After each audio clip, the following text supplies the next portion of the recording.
স্বাগতম জনাইছো নিউজ 18 ডিজিটেলৰ সকলো দৰ্শকক আৰু এই মুহূৰ্তত আমি উপস্থিত আছো গুৱাহাটী উত্তৰ গুৱাহাটী সংযোগী কুমাৰ ভাস্কৰ বাৰ্মা সেতুত আৰু মোৰ পিছফালে আপোনালোকে দেখিছে এইখন হৈছে আশাৰ সেতু আৰু এখন হৈছে কুমাৰ ভাস্কৰ বাৰ্মাৰ সেতু যিখন সেতুৱে গুৱাহাটী আৰু উত্তৰ গুৱাহাটীক সংযোগ কৰিছে আৰু এই সেতুখন নিৰ্মাণৰ লগে লগে বৃহত্তৰ গুৱাহাটীত অন্তৰ্ভুক্ত হল উত্তৰ গুৱাহাটীয়ে এতিয়াৰ পৰা মাত্ৰ 10 পৰা 15 মিনিটৰ ভিতৰত গুৱাহাটী আৰু উত্তৰ গুৱাহাটীৰ মাজত যাতায়াত সম্ভৱ হৈ উঠিব কাৰণ ইয়াৰ পূৰ্বে উত্তৰ গুৱাহাটীলৈ যদি যাবলগীয়া হৈছিল গুৱাহাটীৰ যিসকল লোক তেওঁলোকে প্ৰায় 1 পৰা 1.5 ঘণ্টা সময় যান জঁটত আবদ্ধ হৈ থাকিবলগীয়া হৈছিল বা শৰাইঘাট হৈ পেলাই যাবলগীয়া হৈছিল কিন্তু আজিৰ পৰা সেই সমস্যাৰ পৰা মুক্ত হল গুৱাহাটী আৰু উত্তৰ গুৱাহাটীবাসী কিয়নো এই কুমাৰ ভাস্কৰ বৰ্মা সেতুখন মুকলি হোৱাৰ লগে লগে 10 পৰা 15 মিনিটৰ ভিতৰত গুৱাহাটীলৈ উত্তৰ গুৱাহাটীৰ লোকসকল আহিব পাৰিব একেদৰে উত্তৰ গুৱাহাটীলৈ যাব পাৰিব গুৱাহাটীৰ লোকসকল এই সেতুখন কেৱল আশাৰ সেতু নহয় এই সেতুখন এখন আচলতে সকলোৰে বাবে এক সম্ভাৱনাময় সেতু গুৱাহাটীক বৃহত্তৰ গুৱাহাটীৰ অঞ্চলটোক এই সেতুখনে সংযোগ কৰাৰ লগে লগে এটা বৃহৎ পৰিসৰত গুৱাহাটীৰ যি আয়তন সেয়া বৃদ্ধি পালে বুলি ক'লেও ভুল কোৱা নহ'ব কাৰণ এতিয়াৰ পৰা গুৱাহাটী আৰু উত্তৰ গুৱাহাটীৰ মাজৰ যি ব্যৱধান আছিলে সেই ব্যৱধান মাত্ৰ 10 পৰা 15 মিনিট হৈ পৰিল অত্যাধুনিক প্ৰযুক্তি সম্পন্ন এই সেতুখন নিৰ্মাণত জড়িত হৈ আছে অসমৰ লোক নিৰ্মাণ বিভাগৰ যিসকল অভিযন্তা তেওঁলোকে সম্পূৰ্ণ নিজস্ব প্ৰচেষ্টাৰে এককভাৱে এই সেতুখন নিৰ্মাণ কৰি উলিয়াইছে আৰু এই এক্সট্ৰাডছ প্ৰযুক্তিৰে নিৰ্মাণ কৰা এইখন হৈছে অসমৰ প্ৰথমখন সেতু উত্তৰ পূৰ্বাঞ্চলৰ ভিতৰত এখন হৈছে প্ৰথমখন সেতু আৰু ইয়াত গাৰ্ডাৰ আৰু কেবুলৰে নিৰ্মাণ কৰা হৈছে এই সেতুখনৰ বয়স হৈছে 100 বছৰ বা ততোধিক ধৰা হৈছে 100 বছৰ কিন্তু হয়তো তাতকৈ অধিক সময় কাৰ্যক্ষম হৈ থাকিব এই সেতুখন আৰু তাতকৈ ডাঙৰ কথা যে এই সেতুখনত যি প্ৰযুক্তি সংযুক্ত কৰা হৈছে বা যি প্ৰযুক্তি ব্যৱহাৰ কৰা হৈছে সি অত্যাধুনিক আজি বিশ্ব মানদণ্ডৰ প্ৰযুক্তি ব্যৱহাৰ কৰা হৈছে সপ্তম শতিকাৰ ৰজা কামৰূপৰ ৰজা কুমাৰ ভাস্কৰ বাৰ্মাৰ নামেৰে নামাঙ্কিত কৰা এই সেতুখনত ভূমিকম্প প্ৰতিৰোধী যি ব্যৱস্থা আছে যিহেতু উত্তৰ পূব জন 5ত পৰে ভূমিকম্প প্ৰতিৰোধৰ ক্ষেত্ৰত ইয়াত ব্যৱস্থা থকাৰ অত্যন্ত প্ৰয়োজন বা জৰুৰী সকলো ভূমিকম্প প্ৰতিৰোধী ব্যৱস্থা ইয়াত আছে 7 ৰিক্টাৰ স্কেলতকৈ ওপৰৰ ভূমিকম্প প্ৰতিৰোধ কৰিব পৰা ক্ষমতা আছে এই সেতুখনত সমান্তৰালভাৱে সেতুখনৰ মাজমজিয়াত স্থাপন কৰা হৈছে কেতবোৰ বিশেষ যন্ত্ৰ সেই যন্ত্ৰসমূহৰ ভিতৰত আছে বায়ুৰ যি গতিবেগ সেই গতিবেগ জুখিব পৰা যন্ত্ৰ আছে কিমান কিলোমিটাৰত বায়ু বলিছে সেয়া ইয়াত চাব পৰা ব্যৱস্থা আছে একেদৰে প্ৰতিটো দলংখনৰ প্ৰতিটো খুঁটাতে সেন্সৰৰ ব্যৱস্থা আছে সেন্সৰৰ জৰিয়তে দলংখনৰ কাৰ্যক্ষমতা চাই থাকিব পৰা যাব সমান্তৰালভাৱে যদি চোৱা যায় বৰষুণৰ ঘনত্ব জুখিব পৰা এক যন্ত্ৰ ইয়াত স্থাপন কৰা হৈছে যাৰ জৰিয়তে বৰষুণৰ ঘনত্ব জুখিব পৰা যাব বা ঘনত্ব চাব পৰা যাব মানে অত্যাধুনিক প্ৰযুক্তি সম্পন্ন সেতুখন মুকলিৰ লগে লগে গুৱাহাটী উত্তৰ গুৱাহাটীৰ এই সমগ্ৰ অঞ্চলটোৰ যি অৰ্থনৈতিক পৰিকাঠামো আছে সেই পৰিকাঠামো যথেষ্ট উন্নত হ'ব কিয়নো গুৱাহাটীলৈ অহাৰ ক্ষেত্ৰত উত্তৰ গুৱাহাটীৰ লোকসকলে পূৰ্বতে যি ধৰণে ব্ৰহ্মপুত্ৰদি নাও বা ফেৰীৰে আহিছিল বা শৰাইঘাট হৈ পেলাই জালুকবাৰী হৈ পেলাই আদাবাৰী হৈ পেলাই গাড়ীৰে আহিছিল যথেষ্ট সময়ৰ প্ৰয়োজন হৈছিল যিসকল শিক্ষাৰ্থী আছিল গুৱাহাটীৰ বিভিন্ন মহাবিদ্যালয় বা বিশ্ববিদ্যালয়ত পঢ়ে তেওঁলোকৰ সমস্যাৰ সৃষ্টি হৈছিল যথেষ্ট সময়ৰ বাবে তেওঁলোকৰ নাটনি হৈছিল বা পলমকৈ পাইছিল বা অফিচ কাছাৰীত চাকৰি কৰা যিসকল লোক আছে তেওঁলোকেও যথেষ্ট যাতনা ভুগিবলগীয়া হৈছিল কিন্তু এতিয়াৰ পৰা সেই যাতনা ভুগিবলগীয়া কোনো কাৰণ নাই কাৰণ পোনপটীয়াভাৱে উত্তৰ গুৱাহাটীৰ পৰা আহি পেলাই ডাইৰেক্ট ফাঁচী বজাৰৰ ওচৰত নামিব পাৰিব ওলাবহি আৰু ফাঁচী বজাৰৰ পৰা গুৱাহাটীৰ প্ৰাণকেন্দ্ৰ বুলি কোৱা হয় যিহেতু ফাঁচী বজাৰৰ পৰা গুৱাহাটী মহানগৰীৰ যিকোনো স্থানলৈ যাবৰ ক্ষেত্ৰত অত্যন্ত সহজ হ'ব আৰু এই মুহূৰ্তত আমি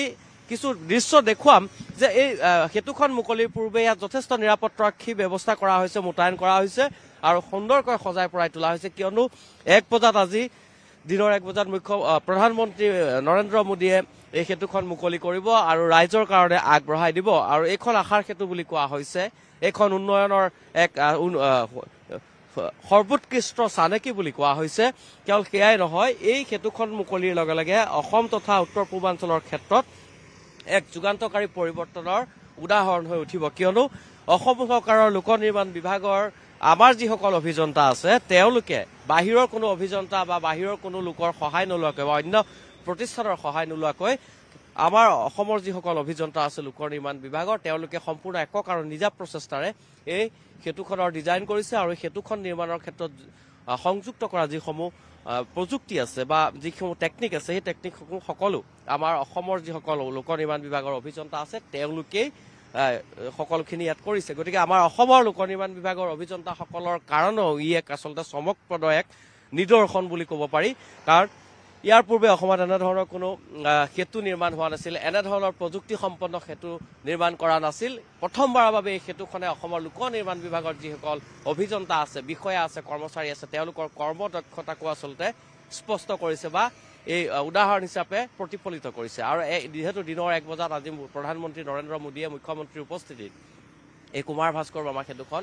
মুকলি কৰিব আৰু ইয়াৰ লগে লগে দুয়োটা পাৰৰ ৰাইজৰ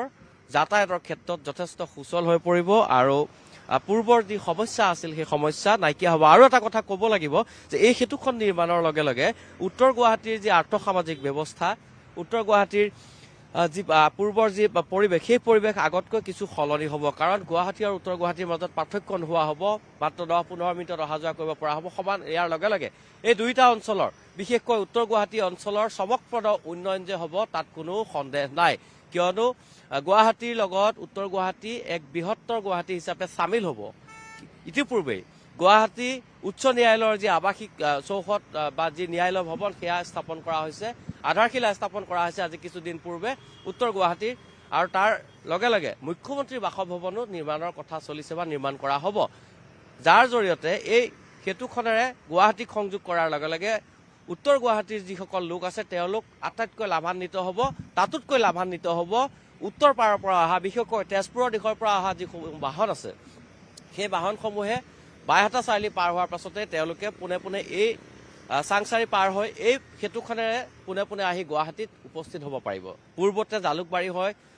আদাবাৰী হয় বা শৰাইঘাট দলং হৈ আহোঁতে যান জঁটৰ সমস্যা হৈছিল, সময়ো বহুত লাগিছিল আৰু যান জঁটত বহু সময় ফচি থাকিবলগীয়া হৈছিল বা আবদ্ধ হৈ থাকিবলগীয়া হৈছিল। এতিয়াৰ পৰা গুৱাহাটীত পোনপটীয়াকৈ প্ৰৱেশ কৰিব পাৰিব, এই সমান সুবিধা লাভ কৰিব। নামনি অসমৰ যদি নলবাৰী দিশৰ পৰা বাইহাটা হৈ আহে বা ৰঙিয়াৰ পৰা আহে, বৰপেটাৰ পৰা আহে, বঙাইগাঁৱৰ পৰা আহে, সেইসকল লোকে কিন্তু গুৱাহাটী পোৱাৰ ক্ষেত্ৰত একেবাৰে কম সময়ৰ ভিতৰতে আহি এই সেতুখনেৰে ফাঁচী বজাৰত উপস্থিত হ'ব পাৰিব আৰু তেওঁলোকৰ দৈনন্দিন কাম কাজ কৰি ইয়াৰ পৰা সুন্দৰকৈ ওলাই যাব পাৰিব গুৱাহাটীৰ পৰা। পূৰ্বতে এই ব্যৱস্থা নোহোৱাৰ ফলত বহু সময় মানুহৰ ক্ষতি হৈছিল বা বহু সময় অপচয় হৈছিল, কিন্তু এই সেতুখনে সকলো সমস্যা লাঘৱ কৰাই নহয়, অৰ্থনৈতিক দিশটোকো উন্নত কৰিলে। বেপাৰ বাণিজ্যৰ ক্ষেত্ৰতো এই সেতুখনে যথেষ্ট উন্নয়ন সাধন কৰিব। কাৰণ এতিয়াৰ পৰা গুৱাহাটীলৈ সামগ্ৰী সৰবৰাহ কৰাৰ ক্ষেত্ৰত বা অনা নিয়াৰ ক্ষেত্ৰত এই সেতুখনে গুৰুত্বপূৰ্ণ ভূমিকা গ্ৰহণ কৰিব। এই সেতুখনৰ আচলতে যি ভূমিকা, সেই ভূমিকা গুৱাহাটীৰ মধ্যমণি বুলি ক'লেও ভুল কৰা নহ'ব। এই সেতুখনৰ জৰিয়তে আচলতে সমগ্ৰ অঞ্চলটোৱেই, সমগ্ৰ অসমৰ যিসমূহ জিলা আছে, নামনি অসমেই হওক বা উত্তৰ পাৰৰ যিসমূহ জিলা আছে, সেই জিলাসমূহৰ পৰা অহা প্ৰত্যেকজন লোককে লাভান্বিত কৰিব। আৰু উত্তৰ গুৱাহাটী আচলতে আগৰ যি উত্তৰ গুৱাহাটী, সেই উত্তৰ গুৱাহাটী হৈ নাথাকিব। এই সেতুখন মুকলিৰ লগে লগে উত্তৰ গুৱাহাটীৰ বৃহৎ পৰিৱৰ্তন হ'ব। আৰু ভবা হৈছে যে গুৱাহাটীৰ দৰে মহানগৰী সম্প্ৰসাৰিত হৈছে লাহে লাহে উত্তৰ গুৱাহাটীলৈ। আৰু আজিও এই সেতুখন মুকলিৰ পাছতে হয়তো উত্তৰ গুৱাহাটী আৰু আগৰ উত্তৰ গুৱাহাটীৰ দৰে হৈ নাথাকিব। গুৱাহাটী মহানগৰৰ এক বৃহৎ অংশ হয় মহানগৰলৈ যে ৰূপান্তৰিত হ'ব, সেয়া ভৱিষ্যতলৈ নিঃসন্দেহে ক'ব পাৰি। ধন্যবাদ।